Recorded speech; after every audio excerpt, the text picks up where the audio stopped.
100 days into Trump 2.0 and the global economy is reeling from the yo-yo tariffs to geopolitical curveballs. President Trump's second term has turned the trade world on its head. In fact, it's the art of the deal is what he says, or is it just chaos and capital T? This report gives you all that details. April 2nd, 2025 will forever be remembered as the day American industry was reborn, the day America's destiny was reclaimed, and the day that we began to make America wealthy again. In a few moments, I will sign a historic executive order instituting reciprocal tariffs on countries throughout the world. 100 days and the trade winds have shifted into a perfect storm. With a pen and a punchline, President Donald Trump has turned the rule book inside out. From the checkout counter to Wall Street, the world is feeling the whiplash. Tariffs slapped, paused, and slapped again, then threatened to be lifted, have kept global markets dancing on eggshells. The result? Billionaires bleeding millions, consumer sentiment nosediving to its lowest in years, and the IMF, well, trimming global growth projections. Corporate America is hedging its bets, guidance slashed, investment shelved, and the global supply chain jammed in reverse. On China, it's a ping-pong match of talks and denials. Trump says one thing, Beijing says another, and the world holds its breath. Deals with India, Japan, and Korea still in the talking shop, and geopolitical dreams from buying Greenland to annexing Canada are stirring more anxiety than applause. Trump 2.0 may care about markets, but the presidency is writing a different manual. Less about trade and more about terrain. The train is moving fast, and the question is, who's driving and where's it going? Arjun Samar Mahendran for NDTV World.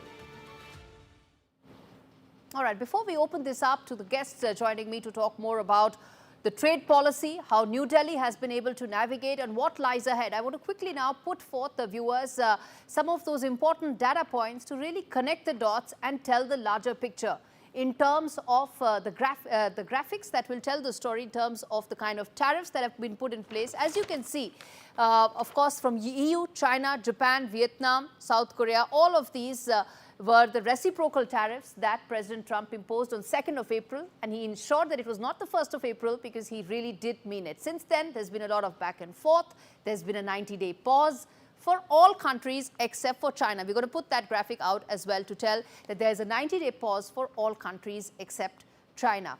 Now, what happens next? The window that exists right now to be able to cut some sort of bilateral trade deals. Remember, trade deficit is the prism through which Donald Trump views relationships. Bilateral relations are viewed through the trade deficit prism. That's how important trade is. That's how important trade deals are for the Trump administration. And this 90-day window offers that opportunity to all countries, including to India, which has been making the most of it. Let's get in now. Rick Rosso joining me live to talk more about it. He's Senior Advisor and Chair of India at CSIS. And also with me is Rahul Ahluwalia, who's a former official at Niti Aayog, to talk more about, well, how New Delhi has been able to navigate the tariff curveball that has come in under the Trump administration, and also what lies ahead. Rick, let me start with you. Let me ask you, in terms of the India-US trade ties, it's one of those relationships that are set to, in fact, grow more. India has been largely insulated from the kind of impacts some of the other countries are witnessing, particularly China.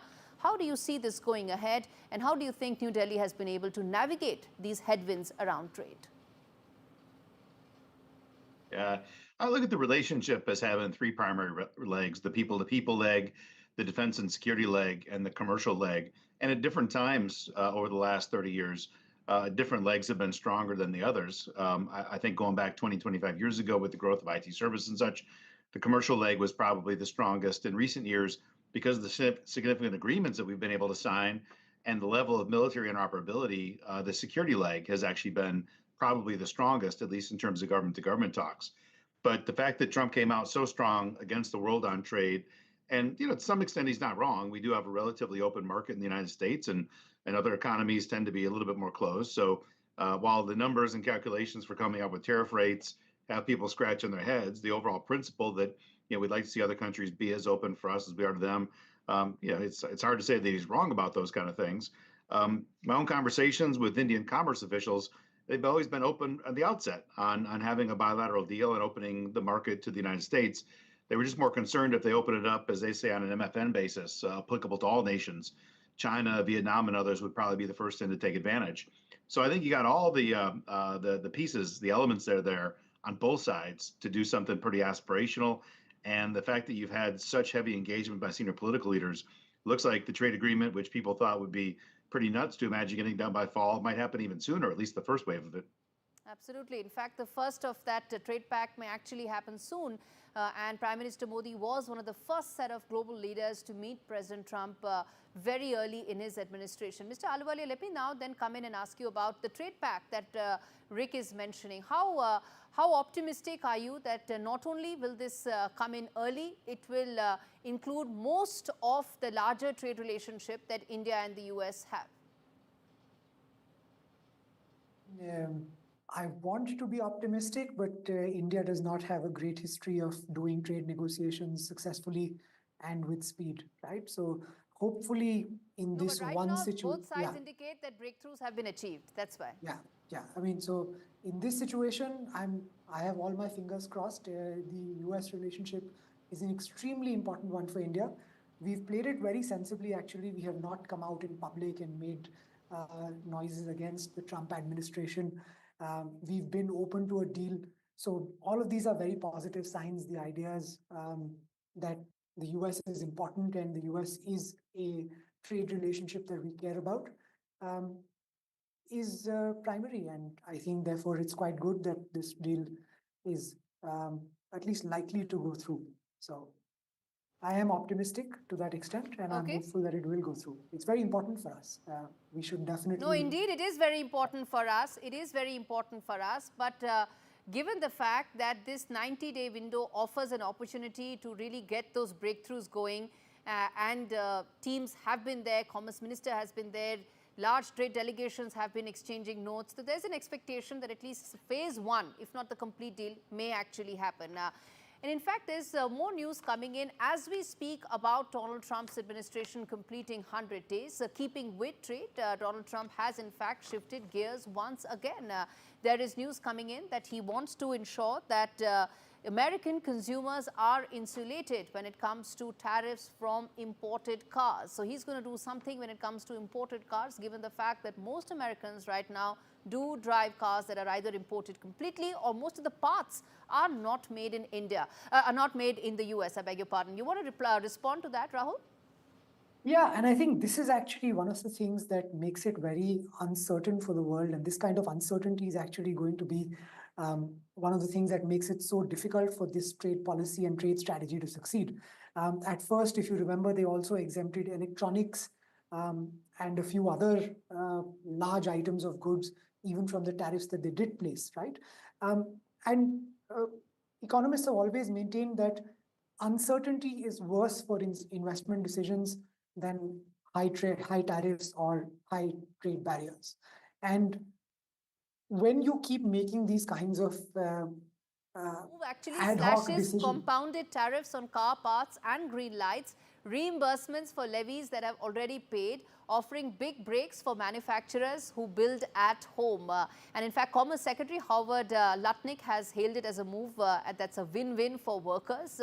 Detroit's top auto executives are all in, calling this fuel for future investment. So essentially, really playing to the galleries, because the auto industry is extremely important as well, both for Trump politically as well as economically. And you know, the uncertainty part that you mentioned, Rahul, I want to get in Rick Rosso there as well about the uncertainty that exists right now when it comes to trade tensions around the world. Rick, how do you see that? Do you see these being addressed going forward by countries individually, or you think that's the new normal in which global trade will have to operate? Yeah, it's hard for businesses to make decisions on investing. You know, there aren't that many industries anymore that don't rely on imports or exports, either for basic goods, intermediate goods, exporting the product when they make it. A lot of companies, most companies have some level of integration. And when you think of your suppliers, if they're overseas, or you think of your market if it's overseas, and you don't know from one day to the next what's going to be the applied tariff rate, and you're trying to think about how do you nail down contracts for suppliers of your capital equipment, things like that, it can be very difficult to do so. It has a real impact when you have all this instability on companies' ability to plan and make decisions. So right now we're in that period where we just don't know what the morning's going to hold. Every day we wake up in Washington and we're looking at social media like the rest of the world is to see what new ideas is the president putting on the table, which kind of things does he announce that he's going to roll back. So it is a crazy time, certainly on tariffs. We don't know what the future is going to hold. We just kind of hope that at some point it settles down. But again, the fastest way to get probably something settled is what India is choosing to do. Instead of picking a fight when the United States says something like Modi's the tariff king, India chose to use this as an opportunity to sign an agreement, get something robust done. And that means that at least the companies invested in the US-India lane are more likely to have stability before others are. And how do you see, Rick, how do you see the Make America Great Again campaign, which is about attracting global capital, at the same time where countries around the world are also increasing their protectionist tendencies? Even in India, we want to push indigenous manufacturing. How do you see the two campaigns coming together? Rick. There's a lot of reasons why I think the Trump administration has focused on this, just like Prime Minister Modi with the Make in India program has focused on trying to bring domestic manufacturing in. First, we need to create jobs, both countries. The United States for parts of the economy that have been deindustrializing, for India, which is hoping to have its first big wave of major industrialization because of our trade deficits, and more recently because of security concerns of over-reliance on any one country, including supply chain constraints that we saw during COVID. So there's multiple reasons why every country is going to want to make sure that they've locked down supplies of critical goods at a time like this. It may not extend all the way. You may not have the government holding the line for soap and shampoo, but if it's something that's considered of national security, then having assured supply chains. I think right now the Trump administration is focused on bringing it back on shore. I think India did back 11 years ago when the Make in India campaign first began. But you've actually seen the Indian government approach it with more nuance recently, where they realize integration with supply chains means you've got to import some stuff to export stuff. I do hope the United States gets to where India is today to realize it is part of a value chain. You're not going to go all the way from mining the ore to making the final product. There's got to be trade involved in that. I think India got there a little faster than we did, but I hope we get there before too long. Okay. And Rahul, this is, as we wrap things up, I want to ask you just this about the impact some of these headwinds will have in terms of providing India the impetus so that a lot of manufacturing comes to India. Take Apple as an example. Now, there's a lot of manufacturing that is coming to Apple because the tariffs in China are that much now making the product that much more expensive. How much do you think these factors will make a catalyst and act as a catalyst for India's manufacturing ambitions? I think it opens up the opportunity for us, right? I think China had very settled supply chains and it was a very difficult sort of to dislodge them from that position. I think today the opportunity is there that we can dislodge them, but we have to go the extra mile. We have to roll out the red tape for investors, the red carpet for investors instead of the red tape, which is what we've been doing in the past, right? I think we've just been wrapping up investors in red tape, making it impossible for them to invest. I think Apple was the only one big investor that we managed to move to India from the China plus one opportunity of the first Trump administration. I think as long as we negotiate not just on the trade deal, but on a deregulation deal for India, where we cut the red tape, I think this is a massive opportunity for India to drive jobs, drive investment, drive manufacturing. We have to reach out with both hands and take it. Luckily, the government has announced a deregulation commission. I think we should all rally behind the deregulation commission as it tries to cut red tape. We should, as citizens, as people who care about the future of this country, really come behind this effort and step up the deregulation, and then we can really take massive jobs and massive investment here. Yeah. All right, I'll leave it there. Rick Rosso and Rahul Ahluwalia, thank you so much for decoding what has really been one of the biggest policy changes that Trump 2.0 has brought about. That is the tariff part. And on that note, viewers, we're going to slip into a very short break. Come back on the other side, talk more about the other big policy change that Trump 2.0 brought in, which is the massive changes with regard to immigration. We come back and talk more on that and the India impact there. Stay with us.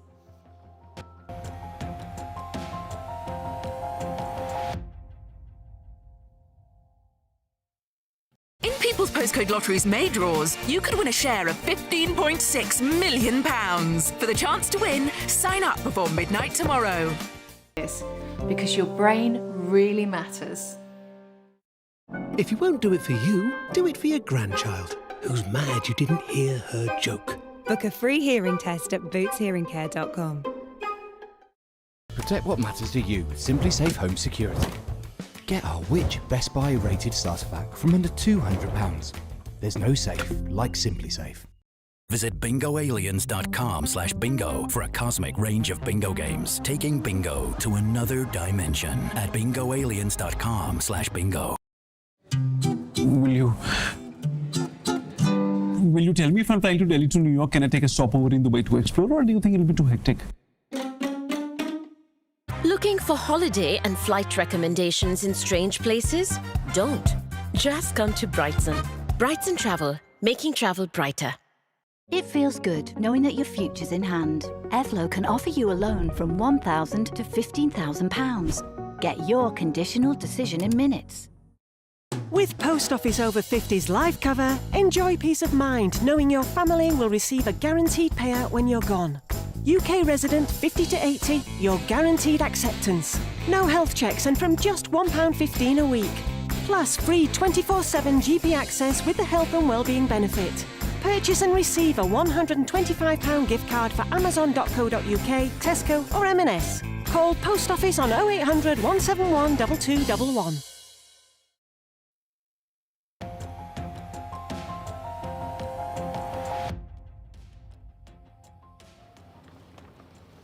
Welcome back. You're watching our very special coverage ahead of 100 days of the Donald Trump's administration. And in fact, one of the key issues that the administration has really been focused on is immigration. And while we've been talking about it, he's turning up the heat even more on this issue. Contentious, political, and one that his support base wants him to act on. Donald Trump has signed 2 explosive executive orders aimed at sanctuary cities and rogue officials, even as he's already signed 10 executive orders only on immigration. 3 more in fact. One immigration order demands a full list of cities and states obstructing federal immigration law and puts their federal funding on the chopping block. That's the first one. The second immigration order is the battle cry for law enforcement, unleashing resources, shielding officers from legal blowback and holding defiant local leaders accountable. And the third one, supporters say it's law and order restored. Critics call it federal overreach. But one thing's clear, Trump's not blinking. The war on sanctuary cities has a new front, and Donald Trump just fired the first shot, viewers.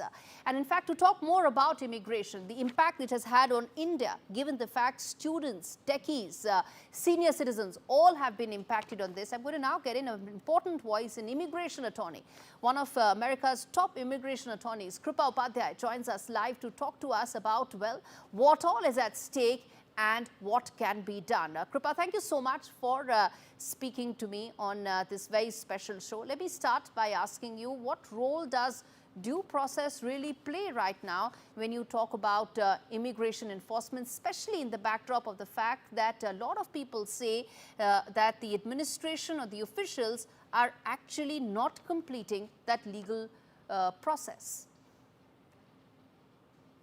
Well, so again, if you look to the student visa revocations, that was a violation of due process. Free speech is very much enshrined in the Constitution. There is no language in the Constitution which says it doesn't apply to people that may be present in the United States without lawful status, right? There is no caveat to free speech. Have they tried to carve that out currently? Yes.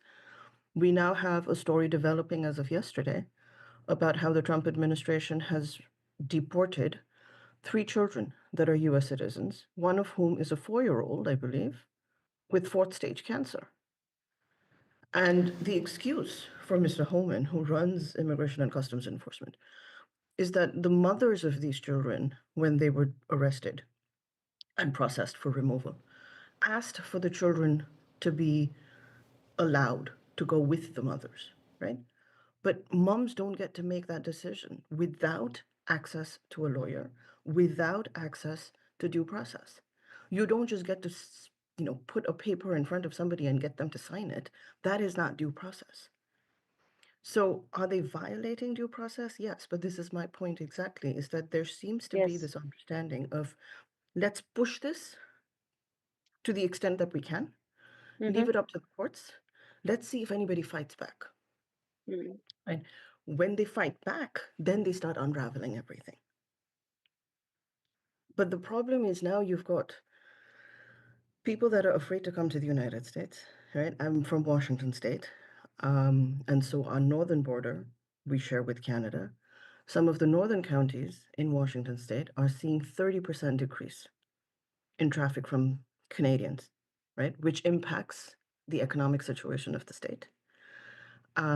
Students, because of this whole debacle with the student visas, are probably not going to come to the United States in the same number that they were.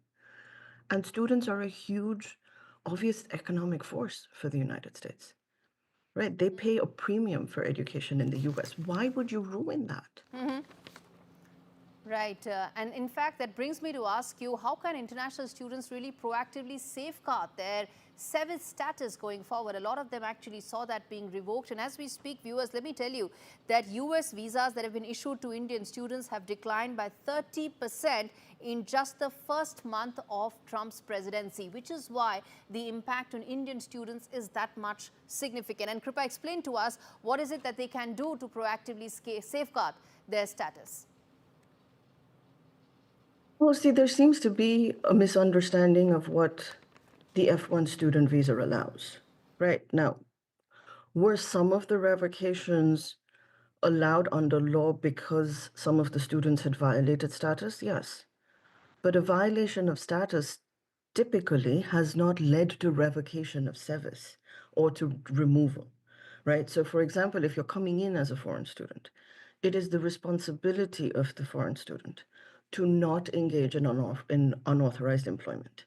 I understand financial economics, might be very difficult, and some students may not have an option, but to try and work under the table, as it were, to try and work for cash. But is that a violation of your student visa status? Absolutely. If you come to the United States as a student visa, on a student visa, and then let's say you go on to have some sort of a criminal conviction, whether that's speeding more than 10 miles above the speed limit, domestic violence cases, driving under the influence, all of those are considered to be violations of your student visa. Historically, under prior administrations, they may have led to a student losing SEVIS status and then being allowed to re-enroll in class, right? There's never been a situation where we're seeing now, which is just mass scale revocation and termination of SEVIS for participating in a protest, for writing an op-ed in an article, or for even being associated with somebody who may have done something or said something, right? So it's difficult even to counsel students and say, this is the sort of the bright line that you need to live by, because that line keeps moving. And that, I think, is the most troubling part. Kripa Upadhyay, thank you so much for speaking to us on a story that impacts so many Indians around and so many people around the world. And in fact, shifting focus now, in just 100 days, US President Donald Trump has completely upended centuries of Washington's foreign policy. Perhaps the most evident example is America's U-turn when it comes to Russia, turning foe to friend, leaving allies completely in the dark. And this report tells you that while we talk about trade and immigration, foreign policy is the other aspect of it that ties in together to really understand how much the last 100 days have changed the world that we all live in. Take a look at this report. US President Donald Trump has stormed back onto the global stage with a chaotic and controversial first 100 days. His leadership thus far has been defined by punishing tariffs, fierce immigration crackdowns, and bold moves that have challenged international norms. And we're going to make America great again. Under his America First agenda, Trump is reshaping US foreign policy in ways in which global partners are growing increasingly wary, unsure of just how far the US president is willing to go. At the center of his agenda is a full-scale trade war. Trump argues the US has been exploited for decades and is now taking action, imposing tariffs that have jolted global markets, dragged down the dollar, and sparked warnings of a possible recession. But his trade first is just one part of a broader shift. Trump has taken a sharp turn on Ukraine, which led to a heated Oval Office clash with Ukrainian President Zelensky. Trump's approach to Russia has raised concerns for Kyiv and Europe regarding loss of territory in exchange for better ties with Putin. With that, we're completely timed out on this special edition of 100 Days of Trump 2.0. We're slipping into a break. We come back with more news on the other side. Stay with NDTV.